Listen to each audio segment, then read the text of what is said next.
In terms of my prediction of what does a 2050 energy system look like that is net zero, the one given is that solar and wind are at the very centre of this. They undercut every other technology in terms of cost and their zero emissions, and electricity needs to sit at the very heart of the energy system. I see those onshore wind, offshore wind and battery storage as being fundamental. Hello and welcome to Energy Unplugged by Aurora. This podcast features various experts from Aurora having in-depth conversations with key industry leaders, policymakers and academics from all over the world. It explores the hottest topics across the energy market and gives a unique perspective on major energy issues.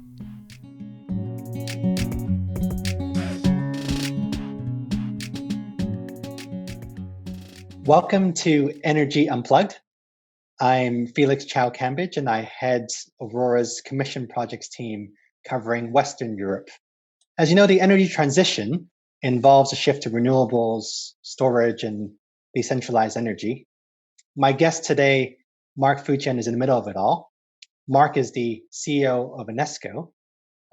Welcome, Mark. Good to have you here. Oh, hi, Felix, and thanks for having me on the show. For our international audiences, would you be able to describe what Anesco is and what you do? Sure. Well, Anesco is a low-carbon energy services company, and we specialise in solar PV, storage and energy efficiency. And these three technologies, as you said just now, really are key and crucial for the transition to net zero. So we see ourselves as playing a key role in all of that. I think people often describe us as a developer, but we're a lot more than that. Yes, we do develop projects, but we take it through the whole life cycle. So we develop, we build the plants, we operate them, maintain them, optimize them, route to market services as well. So it's a true full life cycle service to bring new solar and storage investments into being. And so really, the full package there. Thanks for that. And so maybe let's talk a little bit about how you got to where you are, and I'll be interested to hear about your story. So I was reading that you've been working in just about every technology in the power sector before Anesco.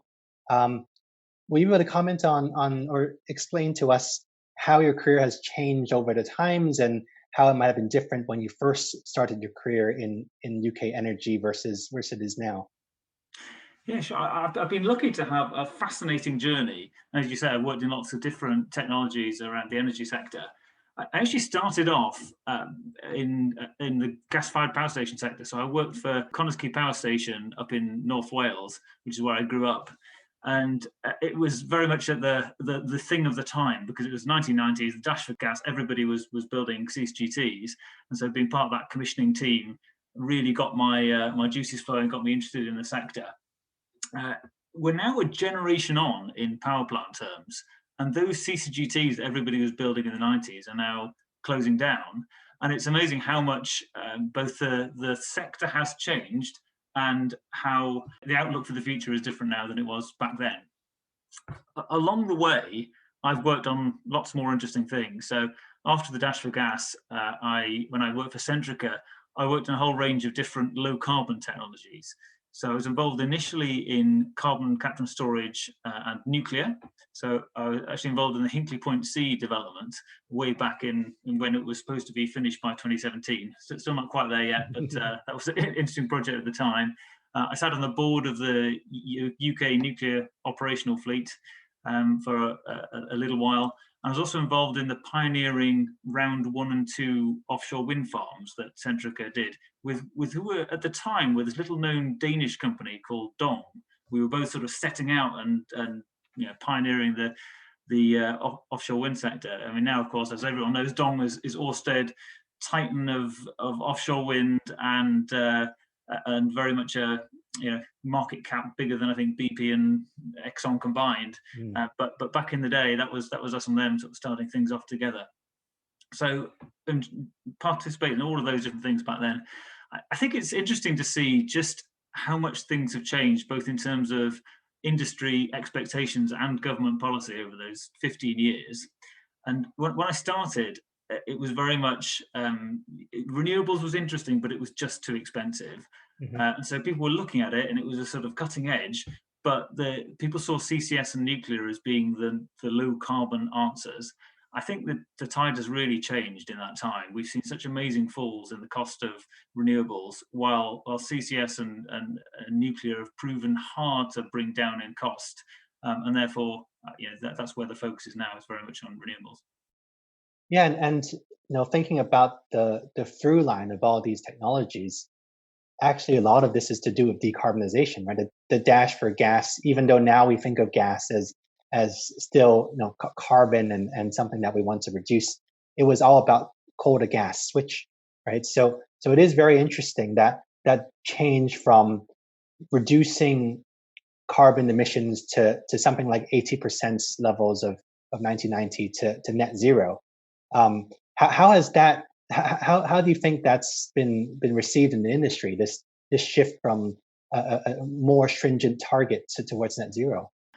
Well, I think the coal to gas switching, well, you said it's part of decarbonisation. I'm not sure that was the real impetus for it. I think it was really cost and economics driven, and a fortunate byproduct was that it would reduce carbon intensity. And for a while, I think CCGTs were seen as a bridging fuel. So as we make that transition towards net zero, they have a role to play on the way, but ultimately they need to be phased out, or CCS needs to be added to make them fit with the net zero pathway.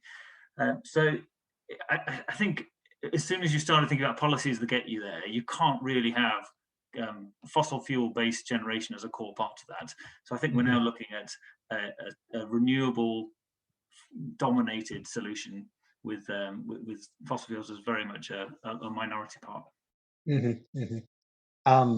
Yeah, and then what led you to your current focus on with Anesco, as you described earlier, a focus on solar and storage. It's been a shift from all these technologies, but what is it now that means this is your focus today? Well, as I mentioned earlier, I mean, there have been some astonishing falls in the cost of wind and solar. And those two technologies, therefore, in just about anybody's forecast, will form the backbone of what a net zero system looks like. And so that's where I see the biggest growth and opportunity. Obviously, Anesco, very much a market leader on the solar side and has been since the beginning of the industry back in the 2010s. And the one drawback of both solar and storage as technologies, of course, is their intermittency. So you've got to have something in the solution that deals with that intermittency and provides flexibility. And battery storage is the most mature and ready and economic and obvious way of being able to do that. And hence, a company that is an absolute leader in solar PV and energy storage was an exciting prospect to join. So yeah, I joined them last year, and it's been a fascinating experience. Yeah, that's right, and certainly that's from a lot of the analysis that we do at Aurora suggests there's a big growth market, right? Both storage and solar, not just for Great Britain, but for the entire world. So it's definitely the right place to be. Indeed. Then maybe let's shift gears to talk a bit more about Anesco. Then I think we've alluded to the company earlier, but I like to pick up on how you describe Anesco as a services company as well as a standard developer. I think that's quite an interesting focus where you're above that the basic development company. Do you want to sort of comment as to why that's slightly different and why you think that's the winning strategy? Yeah, I think there is now a lot of capital that wants to flow into renewables. It's very much an attractive space for investment. It's rapidly growing, and people are ready to invest with pretty low cost of capital. So I think what is scarce and what is really needed are the technical, commercial, and project management skills that are needed to bring that technology into life, so to enable that capital to flow and invest. And that's where we come in. We're basically everything but the capital. That we can create projects, bring them forward, we can build them as a service, we can operate them as a service, we can make sure they get the maximum value in the market through our optimization capabilities, and that's the piece that's really needed. And I see it as something inspiring as well, that we can be creating all of this infrastructure, low carbon infrastructure, making a real impact as a relatively small company. if we took our limited financial resources and put them all into investing in a few assets, we wouldn't get very far. But if we're putting them into enabling those with very deep pockets to bring forward investment, we can do an awful lot more. Yeah, that's right. I imagine because as you described, everything but capital, it just imagine the appeal is that it makes it much easier for the people you're working with. Is that fair to say? Yeah, so we've had a lot of interest in our model from the market. It's a very neat solution that there's one partner who can deliver the full life cycle of services. Normally, somebody who wants to set up a new investment, they have to set up an SPV and then contract for all the different parts. They need to buy the site from a developer. They need to employ an EPC contractor to get it built and negotiate those contracts. They then need to tender for the O&M, and they need to find an aggregator or a trader to look after the revenue stack.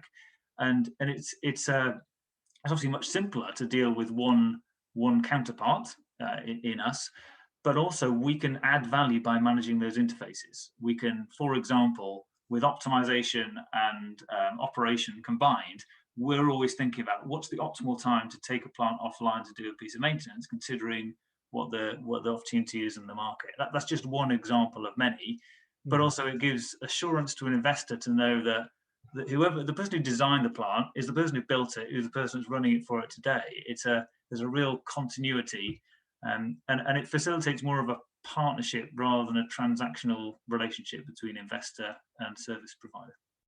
Your example on the optimization interacting with the technology provider, I think that's a really interesting idea of sort of there's a limitation on contracts, right? Like so if you have two different parties, you have to think through in very careful terms, how do you contract the obligations of those two parties to mimic the best outcome for the assets. But inevitably those contracts are imperfect. So having I think that sounds really appealing, is that having the same people optimizing the revenues as well as the technical life, that negates that very detailed balance of contracting that's required if it's multiple parties. Yeah, that's right. But typically our investors like to have separate contracts for all of the different elements, and need to think of, well, what if we carried on doing one and didn't do another at some point in the future? So the contracts tend to still need to think about all of those conflicts. However, it just does make the administration of those contracts so much easier if you know that your counterpart is aligned across all the different elements. I'd like to shift gears a little bit, still focusing on Anesco, but it'll be interesting to hear your experience about how Anesco has adapted to really the rise in technology and communications in the energy sector. Because as obviously a lot of your assets under management are distribution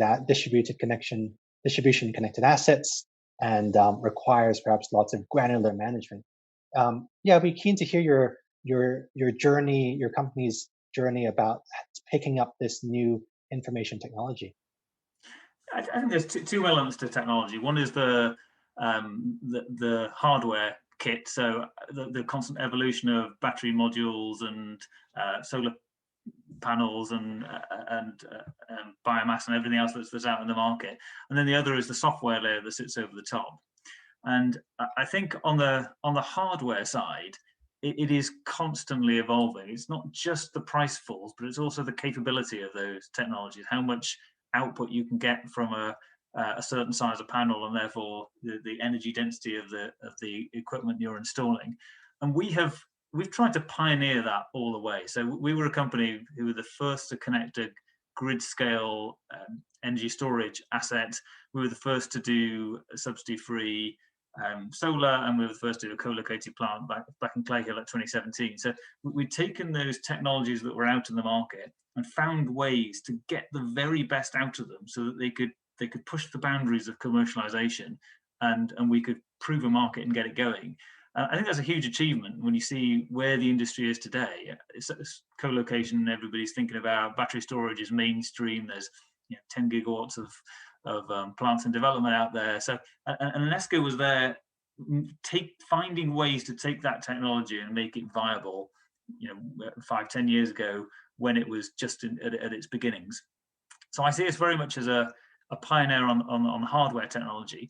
But looking forward, I think where we can really add value is on the software side as well, which you were alluding to in your question. And I think this is true in every business. No matter what industry you're in at the moment, the software is just becoming so significant that if you don't embrace it and add it as the icing on the cake on top of the kind of the core product that you have, you're going to fall behind.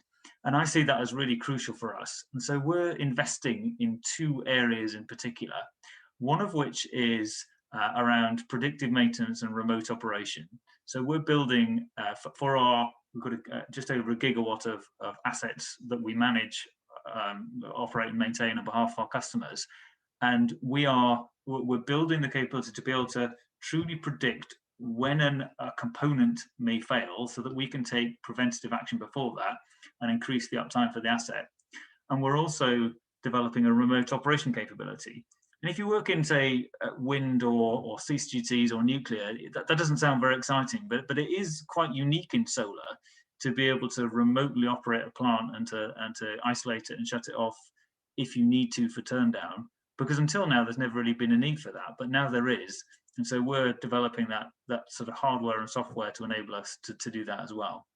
Mm-hmm. So there's that sort of O&M smart technology piece. In addition to that, as we talked about earlier, we're doing a lot on optimization. So we see, in particular for batteries, that the market's really changing, and it's not going to be a case anymore of just bid into your national grid ancillary markets and in the money flows. We are going to have to be a lot smarter in thinking about batteries as physical options for trading. And so we're developing our own in-house algorithms to be able to truly get the best value out of the revenue stack. And that does need coding and intelligence and all of the interconnections with how you get to market and how you control the asset. So those two areas are how we're really adding an IT overlay to what we have as our base to really create something a bit more special. Thanks, Mark. I think the IT point is interesting, but also just to reflect upon your point about the technology on the solar and the battery storage. I think that's an absolute sort of precedence in the new use of technologies. I think when I was following Anesco maybe 5 years ago, I think it was about bringing in merchant subsidy-free projects when everyone else was still focused on the fits and the various different business models. So I think that's absolutely good to emphasize that Anesco has been in the forefront of getting the technologies to work in the various markets. So that's useful reminder there. But to pick up on your point about the IT, I guess it is a sort of a important point nowadays to optimize the batteries and perhaps the solar and the batteries together in a very clever way with continuous trading and such.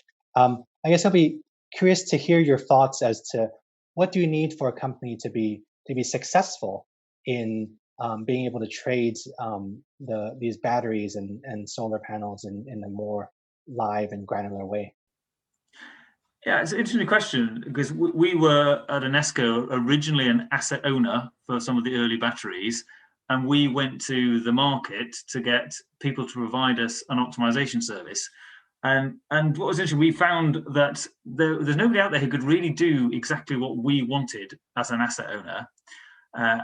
Nobody sort of kind of ticked all our boxes in terms of what we were after. And we also found that we were doing a lot of the value add. So we were working out the strategies for bidding effectively and starting to think about how do you maximize value out of a battery. And that's what led us to developing our own in-house service.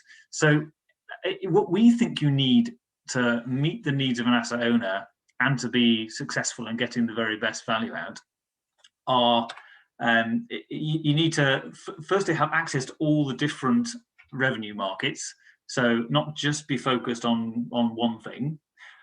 So we need to be looking at the core national grid dynamic containment and frequency regulation markets, but also balancing and wholesale, and really able to optimize between each of those. So being able to work out what price to bid in the in the frequency regulation markets to be absolutely on the cusp of the best value you can get, and then know how to work between all the rest to kind of top up any time you just miss out on a contract for any period of time, that you're maximizing the value you get in all of those. And I think that's the kind of stage one. But the stage two is really thinking of the battery as an option, and trading that as an option in the wholesale market, because that's where we see value going in the near future. And that's what we developed. So we developed our own in-house algorithms to do all of that, to work out the optimal bidding strategy, the kind of transition between the tendered markets, the traded markets, and then to constantly retrade the battery right up to real time, so that we're getting the maximum option value out of it as the wholesale market becomes more and more important. So those are the things that we developed, that we found that nobody in the market was able to do. So really emphasis on the granular multi-revenue real-time trading there. Exactly. That's maybe not today, but in even as little as 6 months, a year's time, that is going to be absolutely critical to success. And we're in the market. We're doing it now. We're going to be experienced by the time it really matters. Then maybe looking a bit forward, then, and I mean, we're at a point of maybe more speculation if than any sort of concrete plans that that you might or might not want to review. But want to hear your thoughts about what are the areas of potential growth that Anesco might look at. So beyond storage and solar, are there other areas of focus that you might consider? Well, we're very, very fortunate to be in the right place at the right time anyway. So we are well geared up to build out solar and storage in the UK at scale. And we've currently got a pipeline that should generate between 200 and 300 megawatts a year. That for us is already pretty phenomenal growth. That will double our business next year and double again the year after. So just looking at that opportunity that we're already set to pursue it makes for a fast growth environment. However, there's lots more we can do. So we just started working internationally. So we completed 2 projects for Shell in the Netherlands this year, and we've just contracted a third. So that's 3 projects we'll be doing with Shell in Holland. We've also got some prospects in Ireland. So we've started that process of international expansion. And as you said, the solar storage and wind phenomenon is very much an international one. So if you can do it in the UK, then it's exportable overseas. So international expansion is one option for us that we are just beginning on. The other, of course, is technology adjacency. And as I said a few times in this podcast, I personally see wind and solar as the big 2 that form the backbone of any low carbon energy system of the future. And obviously we're not in wind at all. I think offshore wind is very much better suited to the oil majors who are coming into that space, and the big utilities that are able to fund the very large development and construction costs. But for smaller businesses like ours, onshore wind is a very similar technology in many ways to solar. So that's a possibility we're exploring. So watch this space.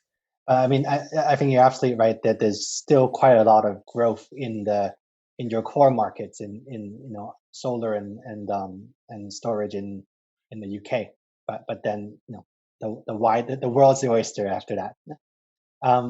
But talking about these larger trends, I'd be curious to shift tax a little bit and think about I'd be curious to get your view as to how you see the UK energy system developing.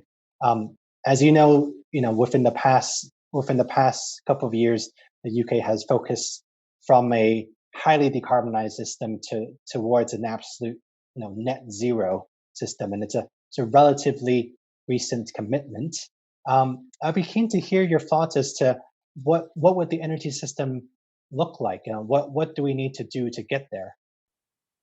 The problem with this is it's going to go on record, and someone's going to come back and check me in 20 years' time to see if I got this right or not. You mentioned the shift from the substantial decarbonisation, the 80% reduction target that we used to have, to the net zero target. I think that sort of sounds subtle, but actually it's absolutely fundamental and it's game changing.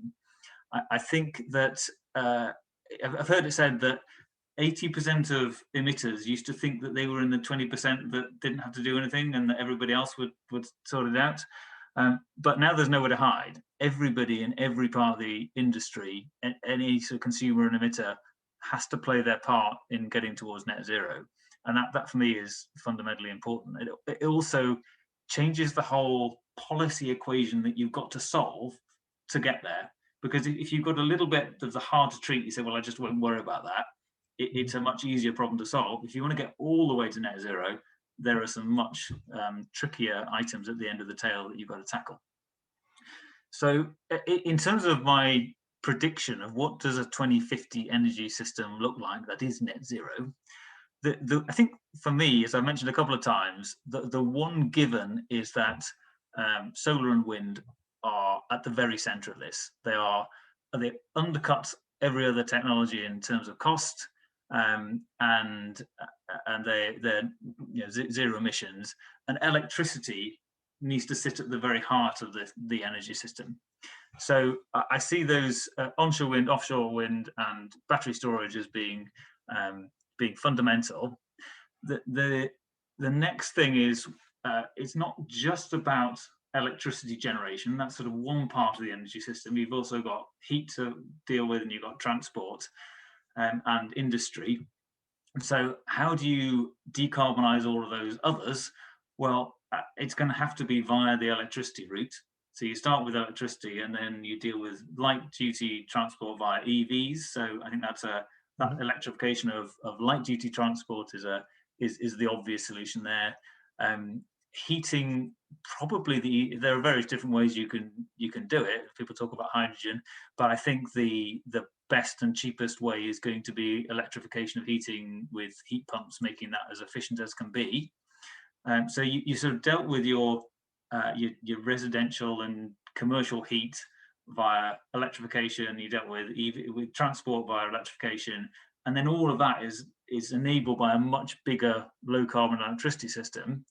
And then you have the hard to treat pieces. So you have to get at industry and heavy duty transport and aviation, and that's where you start getting into the perhaps the tail end that you can only deal with things like CCS and hydrogen. That you're going to need an element of those technologies to deal with the hard to treat tail at the end. But I think at the core of this, everything is integrated, everything is electrical, and it's all motored at the very center by solar, wind, and storage. That's quite interesting how you described it in almost in phases, right? So there's the first phase, which is the solar and wind and storage dominating the electricity sector. The second phase, the electricity sector taking over the other sectors, the heat and transportation sectors, and that third phase, the residual, really, using alternative ways of decarbonizing that might not be electricity.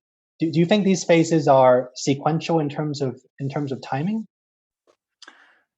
To an extent, but I don't think you can hang around and wait for 20 years and say, we'll just deal with electricity now, and then in 10 years we'll start thinking about transport, and in 20 years we'll start thinking about industry and aviation, because in 20 years' time it'll be 2040 and we'll only have 10 years to go, and that will no way be enough time to deal with those, particularly the harder to treat. So the harder to decarbonize sectors are the ones that is going to take decades of work to solve. So we need to be doing all of it now. And I guess for my mind, the knock-on effect is who's going to pay for it? Like, are these investment opportunities that are available now? Where should people be putting their money? Any thoughts on that? Yeah, I think that's been the conundrum of the decarbonization dream certainly for the last 20 years when I've been working in the industry, and that's been the challenge. That's why nuclear has sort of been limited in how much new investment there's been because the economics and the risk profile has been difficult. Similarly with CCS, and then if I look at Anesco's own journey in solar, there was a sort of boom in the 2010s where Anesco built 100 plant back then because the feed-in tariffs and the ROCs were there to make the economics work. As soon as those went away in 2016, work dried up and the industry dried up. And it's only once costs have fallen and the economic incentive is back again on a subsidy-free basis that that's taken off again. So I think this is something that perhaps people underestimate, is just how vital having the right investment signal is in order for us to achieve what we want to achieve. And yes, you can subsidize to overcome that, but there's a limit. The size of the investment we need to make the transition to net zero, this is hundreds of billions that needs to be invested. You can't subsidize that kind of sum of money. It has to be a world where the economic work, and that's partly by market design, but most importantly, it's about technology advances that can bring down costs and make them work. And I guess with Anesco's model focusing on solar and storage, that's the area where you thought that's the most promising investment opportunities. Beyond that, I'd be curious to hear if you aren't just sitting in the Anesco perspective, but more widely as a investor in energy, what other opportunities would you think is interesting at this point? Yeah, I agree with you that we happen to be at Anesco sat on capabilities for technologies where there is a very clear investment signal. So there is investor appetite to put capital into new solar and storage projects because the market signal is there. So clearly those are good investments. Offshore wind equally, you can just see by the pace of falls of build costs and the number of people entering the sector, and the kind of government's ambitions that there's certainly in the UK, and now we're also seeing internationally as well, US and elsewhere, that those economics really work for offshore wind as well, particularly with a bit of support in terms of the market framework. So I guess those are core. I think for other investments, it depends on what the time horizon for your return is. So everything electric vehicle, I think it's inevitable that the market will get there soon. With battery pack prices falling, it's not going to be long before electric vehicle costs in terms of whole life ownership and running costs undercut conventional vehicles. Plus you've got the government incentive or targets that's going to make it impossible to sell anything that isn't electric, or at least part electric. So that's an obvious sector to get into, that at some point the economics must work. But I think some of the others are quite challenging. I think hydrogen in particular, it's quite hard to see how you're going to get to a place where you can sell hydrogen as a product that consumers want in a way that can be cost competitive with the alternatives. So I think for me, as a private investor, if I had to kind of pick my stocks of where am I putting things, I think I would probably spread it across onshore wind, offshore wind, solar energy storage, and anything electrical vehicle related. Actually, to pick up your point on hydrogen, I'd be quite curious to hear your view as to whether this is something that is it just hype? Should we be looking at it right now? Is it too early? It depends which way you look at it. So if you look at it from a sort of central government 2050 point of view, and you try and solve for the equation of how we're going to get to net zero and what do I need as my pieces in this puzzle, hydrogen always has to be there, because there are parts of the energy system that you need it for. So there's kind of hard street bits that I talked about earlier. But I think the real challenge to overcome is the cost one. So if you think what you're competing against at the moment is fossil fuels, so it's quite nice and easy to burn some natural gas in your boiler, have a nice warm home. It's convenient, gives the customer everything that they want. If you go the hydrogen route, the first thing you've got to do is you've got to convert that natural gas to hydrogen, and that's got a cost of doing that in reforming. Or you can do it from green electricity, which is going to be just as expensive, and you end up with a product that is it's much more expensive per unit than the feedstock natural gas that you started with. And then you've got to transport that, and then you've got to convert it, and in some cases you maybe convert that hydrogen back into electricity again, and then you've got your ultimate product. And there, along the values of that chain, each layer has a cost to it. So hydrogen becomes a very much a premium fuel, but your problem is it doesn't actually give the customer anything better than they had with the original. So you've either got to ban fossil fuels altogether, so there just is no alternative, or you need to accept that there's going to have to be a structural cost in the energy system to make up for that. So I think there's a very significant cost barrier to overcome to make the hydrogen market work, and it's not one that you can just overcome with a bit of technology advance of making electrolyzers a bit more cost effective or efficient or anything like that, because you're always going to have, it's always going to be double the cost or treble the cost per unit of energy than where you started. And that's the fundamental challenge. At least with renewable energy, you can produce electricity now cheaper than you could produce it from a conventional source. And so, the sky's the limit. Let's get on, let's do it. With hydrogen, you're inherently having a more expensive product. Yeah, and I guess it is curious that it's always part of the puzzle towards net zero, but there's still substantial challenges in the cost side of things. So yes, certainly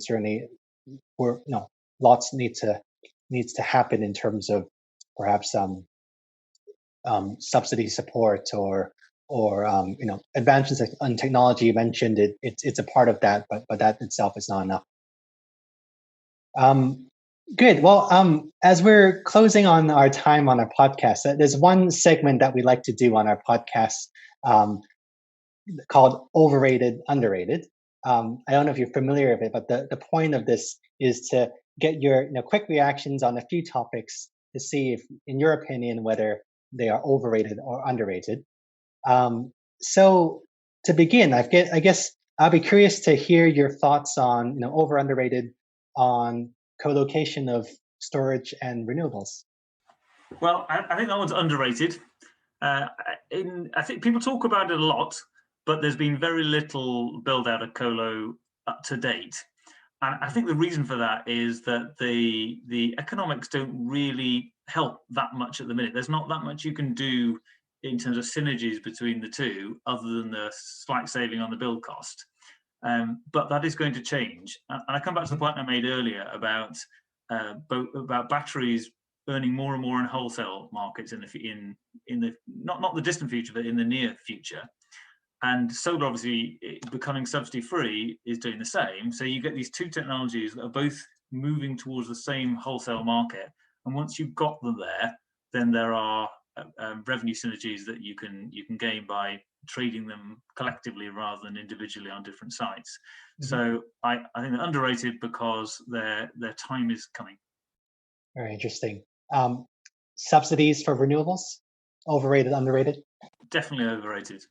We don't need them anymore. You can see by the levelized cost of renewables that they already undercut market price and most market price projections. So the only thing you might need is some de-risking, which CFDs can help with. Some investors would rather have a low return, low risk proposition, but it's not none of it's necessary. The renewables boom globally will happen without subsidy.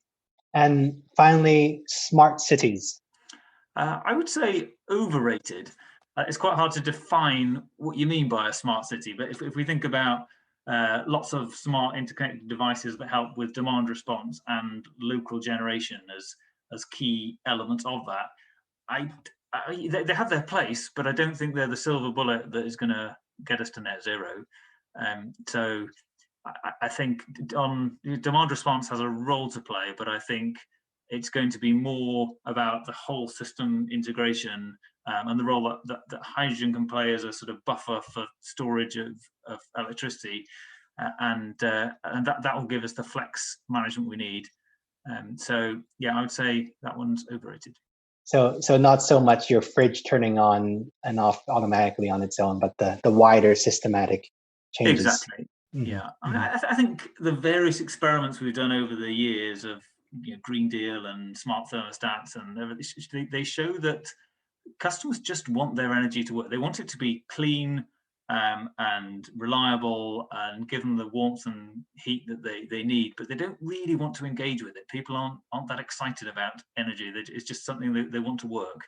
And so anything that really needs customer engagement is going to be a hard sell. Well, it's been a very interesting conversation. I mean, going through your journey on working from technology to technology focused on the energy transition, and then thinking about how Anesco is in the forefront of this decarbonization question in its role in solar and storage. It's been really interesting talking to you. Mark Futyan, thank you for being on the podcast. Very good to have your time here. Thank you. It's my pleasure. Thank you, Felix. That was Felix Chow-Kambitsch, Aurora's head of commission projects for Western Europe, speaking to Mark Futyan, CEO of Anesco. Do keep an eye on our podcast feed for more in-depth conversations with senior members of the energy industry. The best way to do this is to subscribe on whatever platform you use. Thanks for listening, and goodbye.